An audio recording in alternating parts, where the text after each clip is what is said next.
estáis? Bienvenidos, yo soy Luna y este es mi canal Luna Wine. En el día de hoy estamos en directo en Twitch y vamos a leer la segunda parte, ¿no? Nuestro segundo vídeo leyendo Anti-Marx. Hoy vamos a terminar la introducción del primer libro.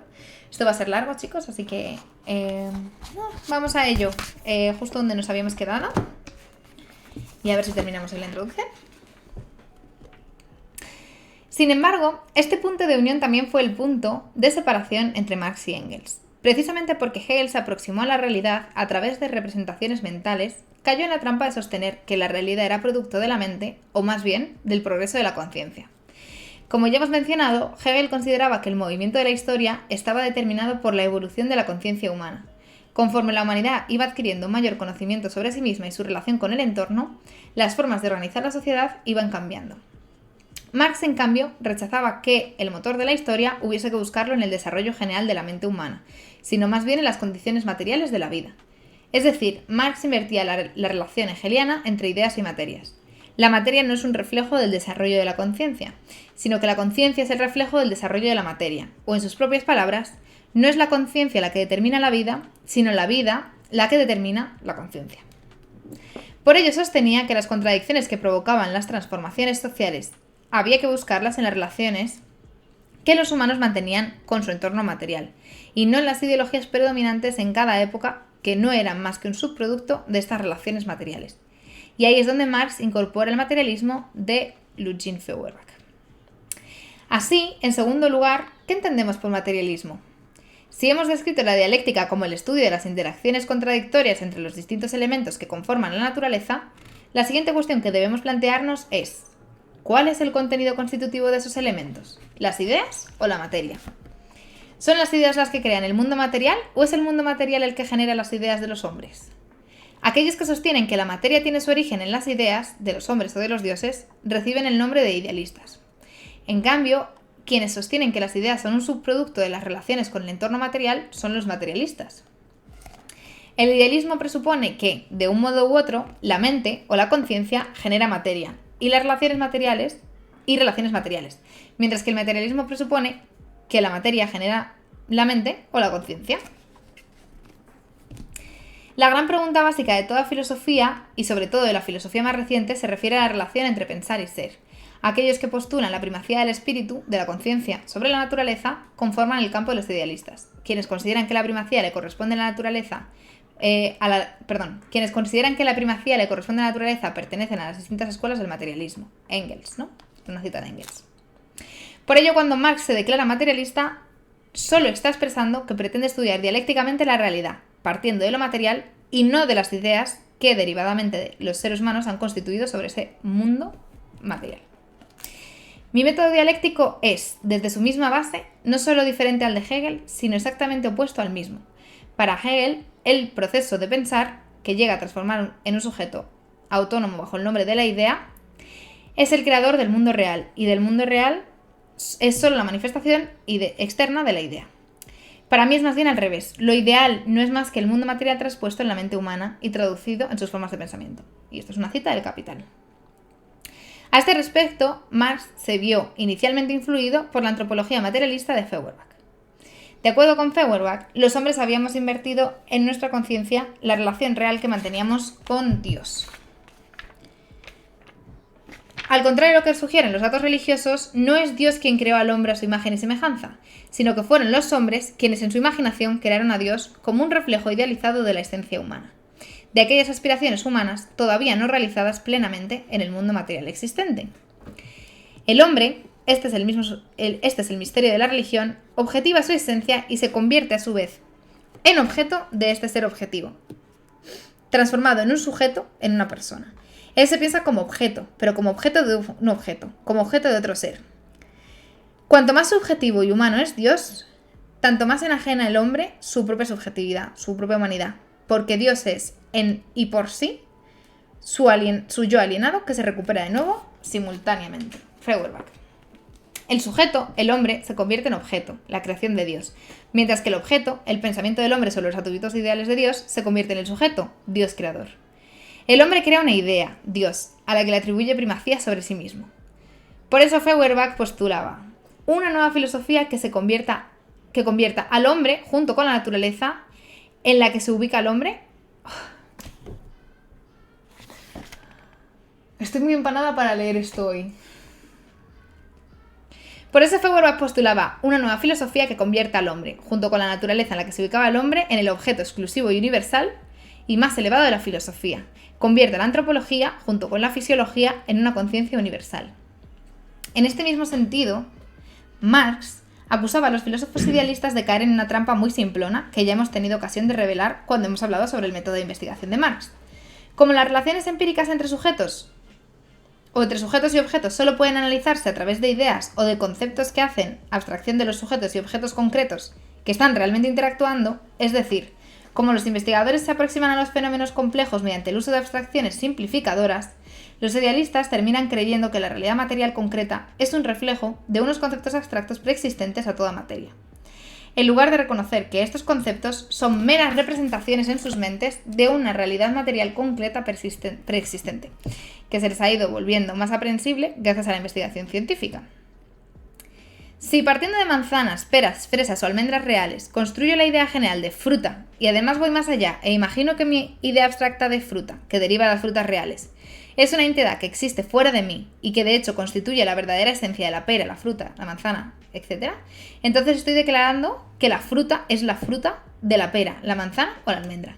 Estoy diciendo, por tanto, que ser una pera no es esencial para ser una pera, que ser una manzana no es esencial para ser una manzana, que lo esencial de todas estas cosas no es su existencia real perceptible por los sentidos, sino que la esencia que yo he abstraído a partir de ellas y que luego les he impuesto, es decir, la esencia de mi idea fruta.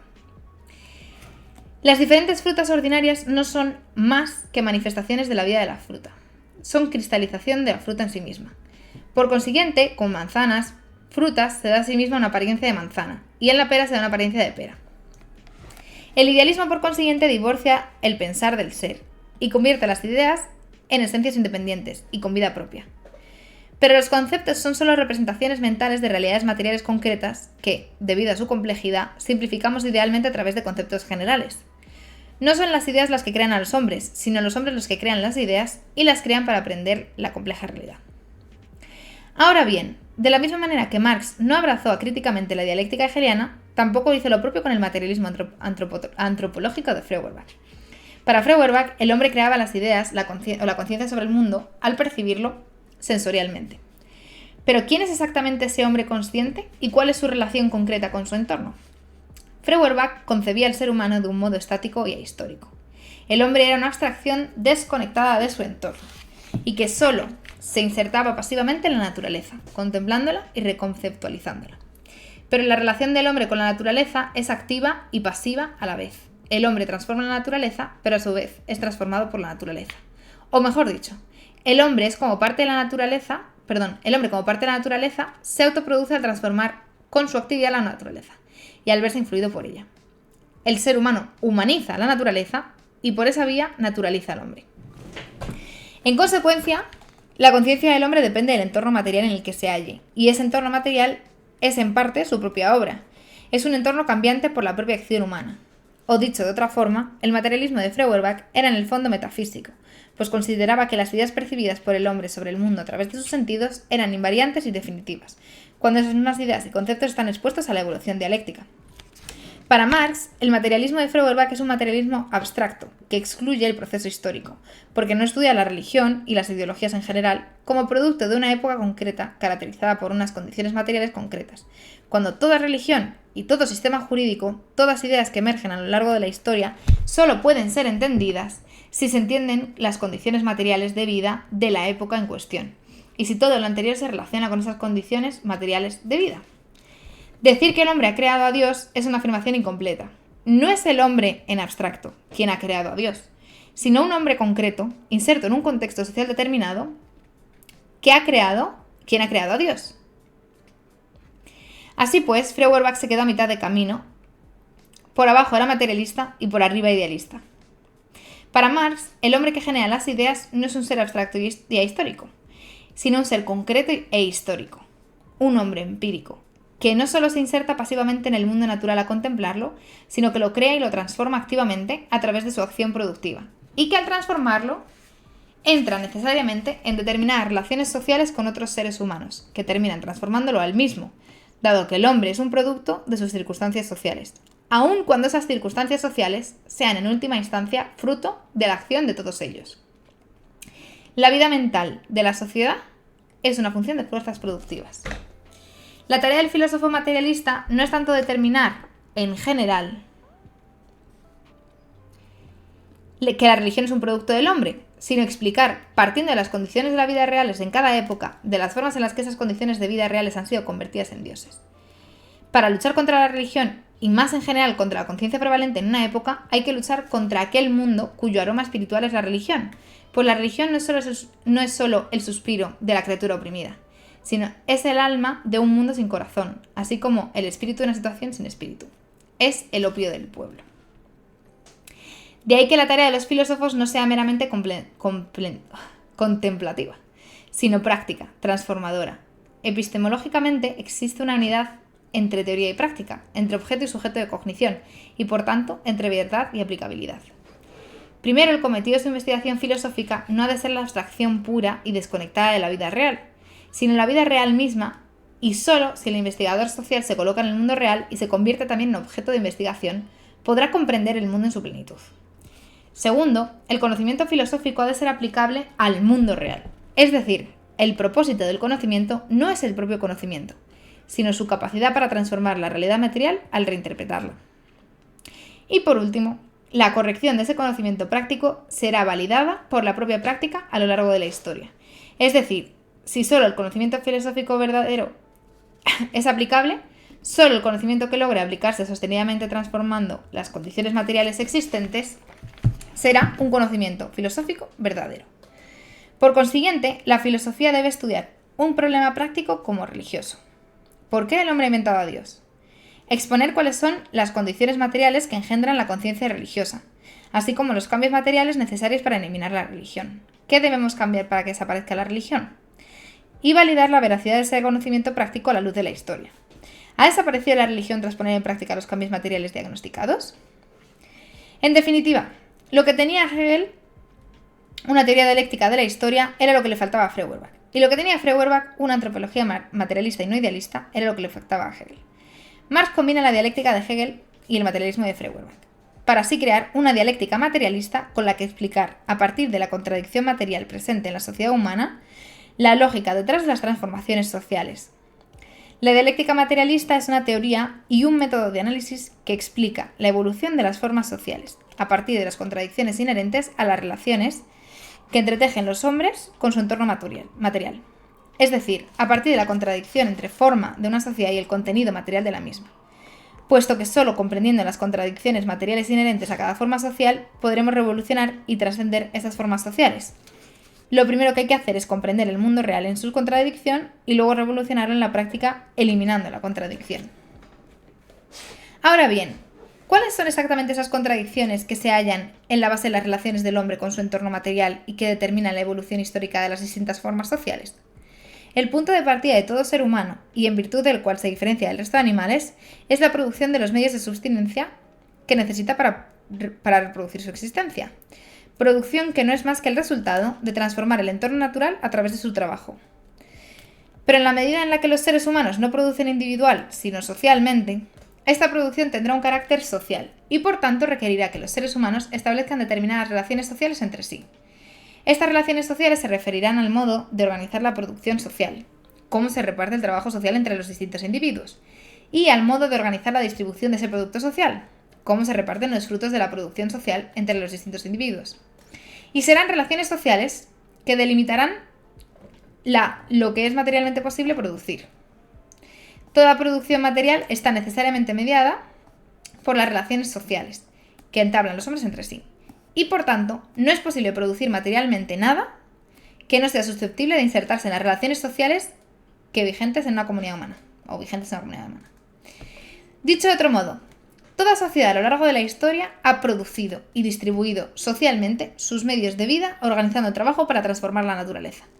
Lo que cambia entre las distintas sociedades históricas no es desde luego que todas deban organizar el trabajo de sus miembros de algún modo para así cubrir sus necesidades. Lo que cambia es el modo históricamente específico en la que lo organizan,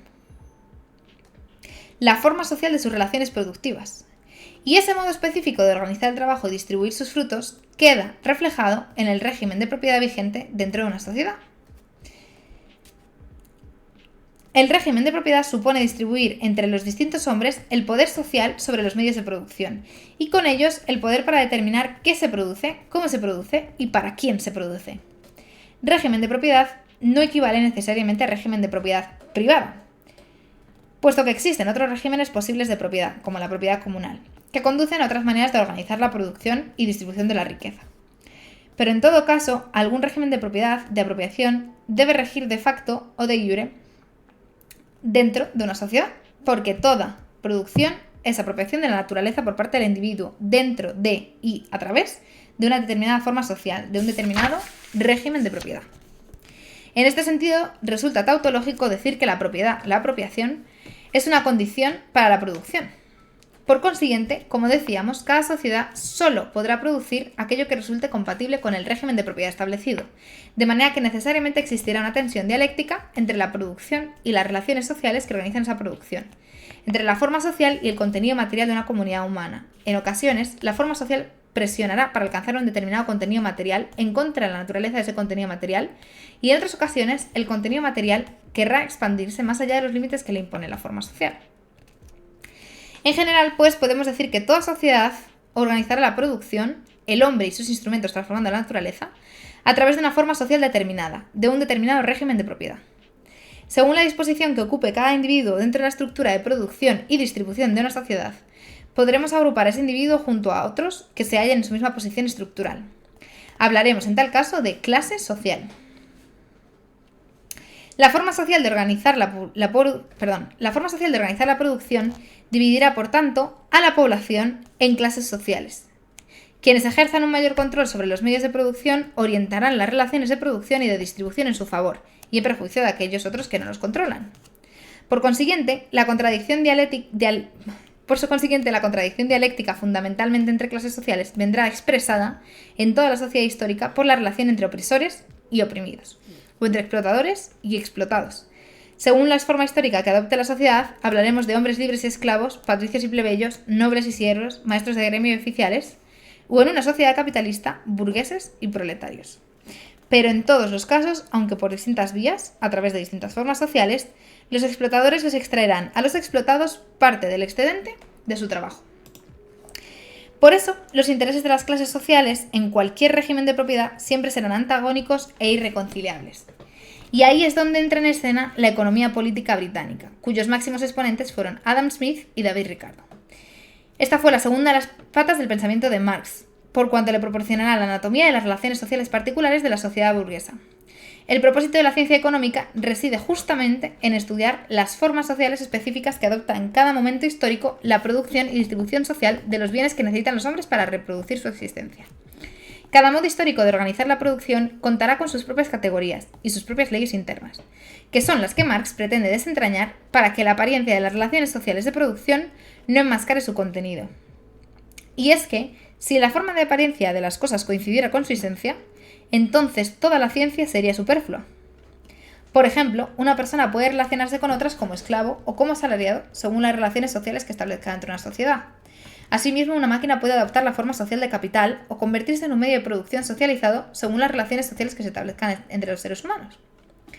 Y la misión de la ciencia económica debería ser la de evitar que las formas cosificadas que adoptan las relaciones sociales no oculten lo que realmente hay detrás de ellas, es decir, que no oculten el contenido real de las relaciones de producción, así como explicar, como en el caso de la religión, cuáles son las condiciones materiales que determinan esas formas sociales concretas.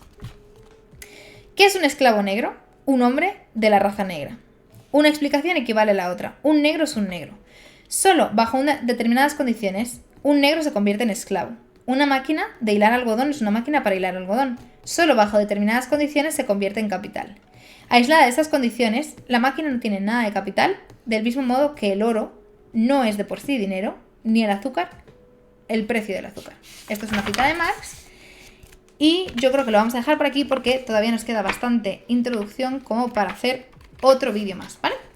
Este ha sido un segundo vídeo, es un poco cortito. Perdón porque me he trabado bastante. Ya lo he comentado antes en el directo, estoy un poco malita. Así que ha sido por eso. Y ya me duele la garganta de leer. Así que nada, dejadme en los comentarios qué pensáis al respecto de esta parte. Y si queréis que siga haciendo más vídeos, dejad un like y suscribiros para ver la siguiente parte. Nos vemos en la próxima.